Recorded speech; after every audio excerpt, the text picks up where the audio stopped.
Thank you very much. First of all, I'd like to congratulate all the inductees for this year. On the basketball team, I didn't know many of you. Dr. David Trobitz, good friends, but my sisters and brothers did, and I went to school with a lot of classmates of siblings. So, congratulations. First, I want to really say thank you for the committee and this outstanding team that's going in tonight. There's a few gentlemen here that I've contacted that couldn't make it. I'll name some of those. Paul Lennicky had a situation at work. One of his co-workers went in the hospital, put all the burden on him. He couldn't make it down. He already had plans. He couldn't make it. Another alumni, Justin Sanders, he is coaching at his playoff game for youth football. He couldn't make it. I talked to his brother, Trevor. I did a very poor job this year on alerting our athletes, and he didn't have enough time to plan for it. Kevin Day, our heavyweight that year, another situation at work. They got very, very busy, and he couldn't get away there. Plus, his wife's mother's passing away. He couldn't make it. And so those people were very, very special. This team was very special. This team really broke ground for the future teams that came along. I really didn't know it at the time. I knew they had good work ethic, but if teammates weren't really to work that hard, they didn't last in the room. They just, the kids said, see you later. You got kids that are working harder than you, and they just went by the wayside. This team, Richard England, 4-time champion. Bubba Puz, 4-time champion. Mike Puz, 3-time champion. Ron Perry, 3-time champion. So outstanding leadership and work ethics. I think I told the story last year. I don't know how many people were here last year. Good, so it won't be too much of a burden last year. This team, they sort of had an idea that they were pretty good. With that sometimes comes complacency. You don't have to work hard. We just got the charisma to do what we want. We got the cockiness to do what we want. And it was something that it bothered me. I told them many times that we got to work. And so I had the opportunity to go to Russia and learn wrestling there in my earlier days in 1982. And so I had this flag, this Russian flag that I had. And one day I got the idea that Russian flag just sort of come into the room. I'm going to pin it up in the room. And so the kids came in the room. They were like, Coach, what's that flag? What's that flag? I said, okay, it's Red Flag Day. And during that practice, I told the story last year, Paul Wennicky lost 9 pounds in a 2-hour practice. That's a pound over a pound every 15 minutes. I think most of the kids remember that day, and they never got a water break. And you know what? They didn't ask why. They knew. And that sent the message that really set the tone to them of the ability they had and what they had to do to achieve it.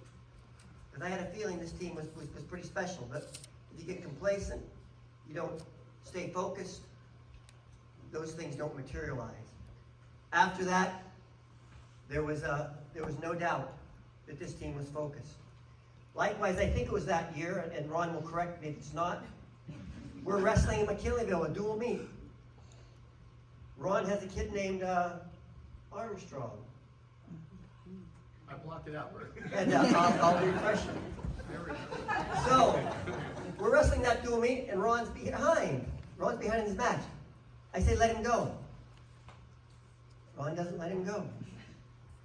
I say, let him go. He doesn't let him go. Kept trying to turn that an arm bar. Yeah, I kept trying to turn him. Was And we knew it wasn't working. And Ron ended up beating a kid, or losing to a kid he never should have lost to. The kid wasn't even in the same league. We had a little heart-to-heart. I expressed my feelings in very simple ways. After that, Ron listened very closely. There was one night in particular, and I knew Ron knew the situation. There was only about 5 seconds left in the match, and I said, let him go. He lets him go. And I knew, no, he didn't want to, but when I said it, he did it.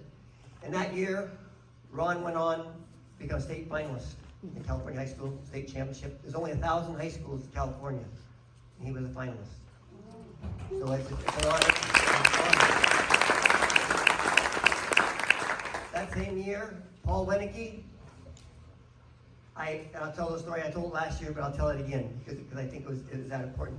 I come back from the seating meeting, and Paul Wenneke gets seated first. And I'm sort of shaking my head all the time. I said, Paul, you got first seed. I don't see how you deserved it. And he just sort of took it all in. He goes down the section tournament. He's in the finals. He's a champ. I'm still sort of spinning my head. Then we go down to the state meet next week, the following week. He's in the semifinals of the state tournament. I'm bewildered how this happened. And then you could ask 5 or 6 people on this team, who do you have in the semifinals? Miller Apu, Channel Island High School. The kid comes out, he wears a lava skirt. We sort of knew we were in trouble there. I knew he was big enough and brave enough to wear that. He's pretty tough. So we didn't fare so well there, but Paul went on to place 6th in the California High School State Tournament. This team, like Ron mentioned, was 12th. And North Coast Section Championships takes every school in the section. James Logan has 4,500 kids in their enrollment. That team's in it. Laytonville, they have about probably 52 or something. That team's in it. So all those teams, De La Salle, we whooped them. And the kids did a great job. At this time, I want to thank Keith Adams, was another coach. He went on to coached at University Prep, coached at Eureka High School, and he allowed me to be a volunteer coach my 25th year of coaching. I'm very grateful for that, and I don't know if I've ever told him that, but I'm very proud that an alumni would allow me, with the circumstances that came up, would allow me to be involved in this program and he allowed me to do all the coaching. He was the head coach, but I got to do all the coaching, and I just want to thank him for that. And I'm very proud of the accomplishments he did as a coach, and he's still coaching. And 2 years ago or 3 years ago, he was the honors coach of the Northern Section. And so that's quite an accomplishment. So congratulations. For wrestling. And on this team, these 2 gentlemen happened to beat their alumni coach for a few times. But I think I figured it up one time when we were coaching of maybe my 24th, my last year of coaching. Arcata won 16 championships. These alumni won about 4. I'm not sure exactly, but they won championships, and about only 2 other. There's only about room for 3 other schools to win championships in the Humboldt-Del Norte League that weren't. So they were dominated by Arcata High alumni, and so that's quite an honor I'm proud of. With that, now at the time I was coaching, they didn't have things like this for that. So these kids, I'm sorry, they were after you. We're done, but I felt it was important enough for the accomplishments, the great accomplishments that you had, that a lot of athletes in the Humboldt-Del Norte League are now honored by some of these awards that I think are pretty special. Gifted people. Richard has a niece who will be one of these recipients. And next Wednesday, this coming Monday, she will achieve this goal of being a 4-time all-county golf champion. So, congratulations. It's an honor. And we were at Arcata, I believe, we were probably the first to have a 4-time Humboldt-Del Norte League champion. I know in wrestling we were, but Garth Connor was that first person to do it, and these gentlemen came along and accomplished similar feats. Another thing I'm very, very proud of this team and the teams that we've had is their role in mentoring younger wrestlers. It was very important to me that no initiations took place, and I was pretty firm about that. That was something that wasn't tolerated. The young kids on that team, on the teams we had, they had a tough enough time taking beatings every day in practice by the outstanding kids they wrestled. And the better kids they wrestled with stress to them, the better they became. And these young wrestlers, they were very good about that, about being mentors to the younger wrestlers, not showing them off by how good they were and doing feats that weren't really appropriate this day and age in wrestling, in any sport.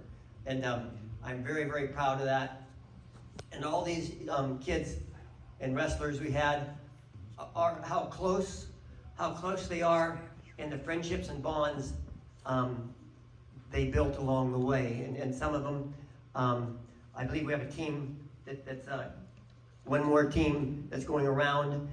The 87 team, it was an outstanding team.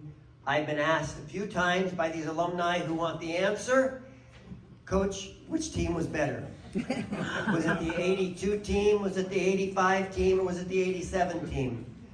I have a hard time saying it, but I know that I know this next team that's going in is going to be pretty special, and there's some pretty special feats. Keith Adams was 5th in the North Coast section. Is 4th in the North Coast section senior year. Who was a better team?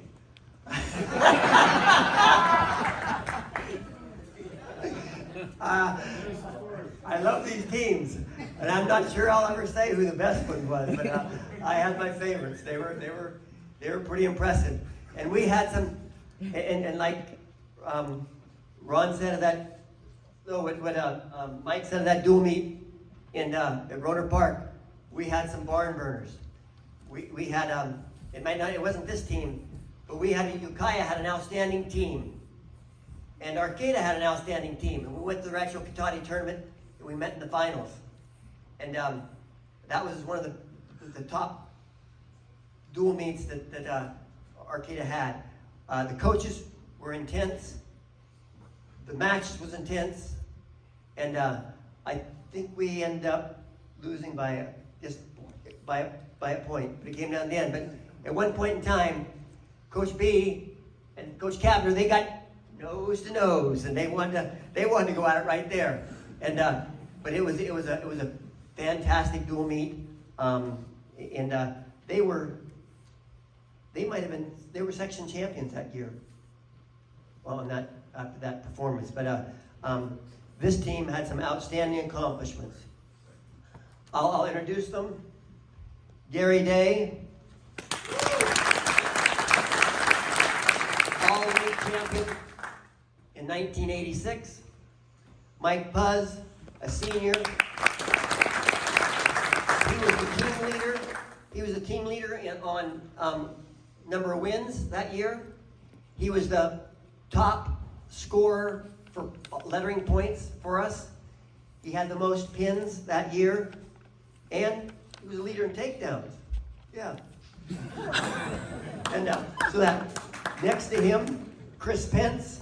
He was just a young sophomore at the time, learning a lot of things about the sport of wrestling. And we're glad to have him on board.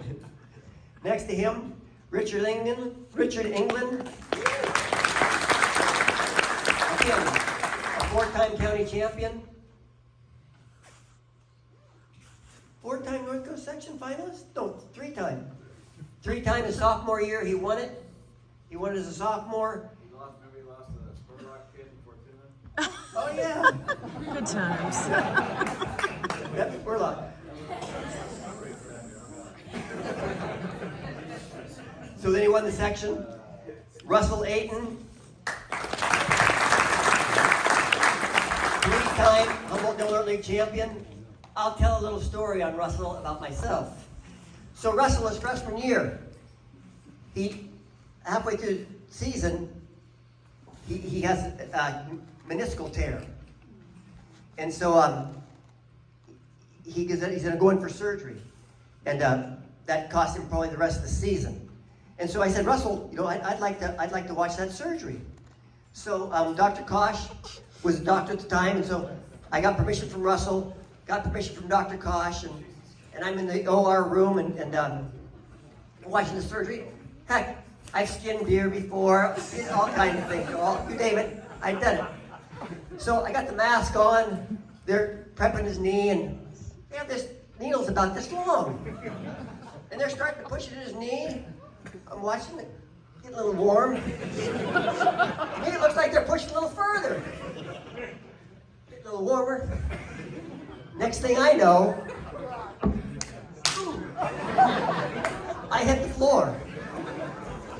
And next thing I'm sort of sitting up, Dr. Kosh and the nurse is looking over the top of me, Bert, you okay? I said, yeah, I'm okay.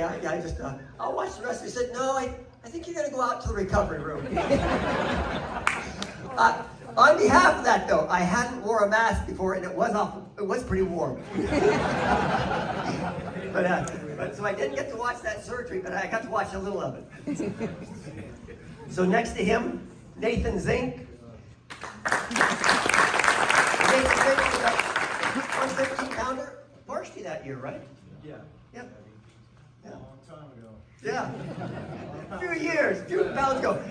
And I hate to admit this, there's not too many of these kids can make weight right now. Grace, you might be the closest to weight.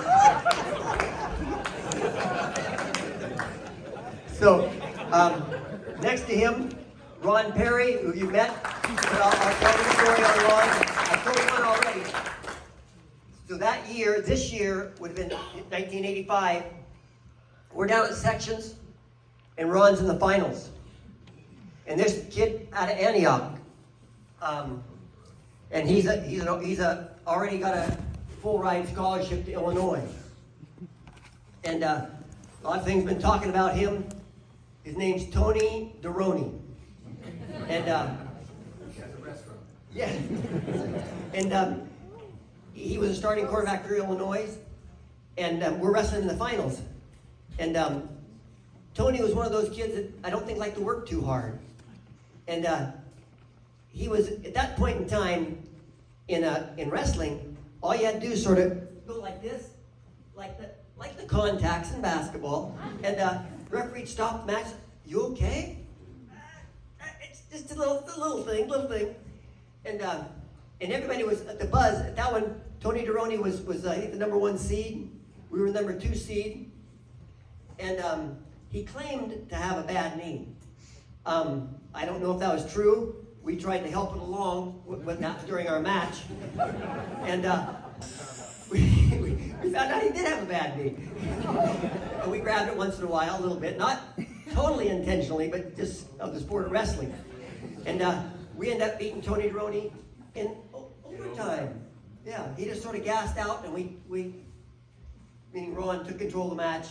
And we convinced the referees that he was just faking that injury. And the referees sort of bought into that, and we went on and had a good day. And speaking of Russell, I'll go back to Russell. In the state tournament, down the state tournament that year, he did not place, but in today's California high school state tournament, they placed to 8 people, and he tied for 7th. So he would have been he was a in today's standard, he was a California high school state placer. So.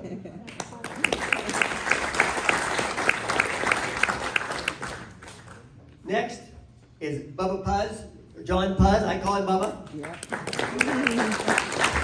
And Arcata High's another, yeah, Mike gave him his name, he was a little guy. Yeah.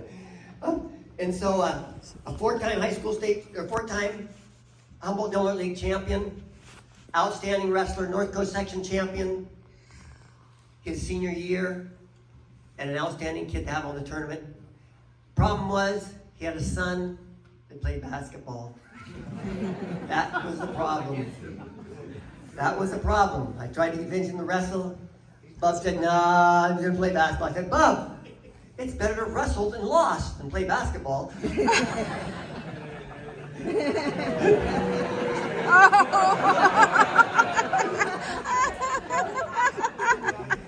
So that was, so he didn't carry on, but he had an outstanding basketball career. So, and so that's Bub. And by the way, he has the most all-time wins at Arcata High School. So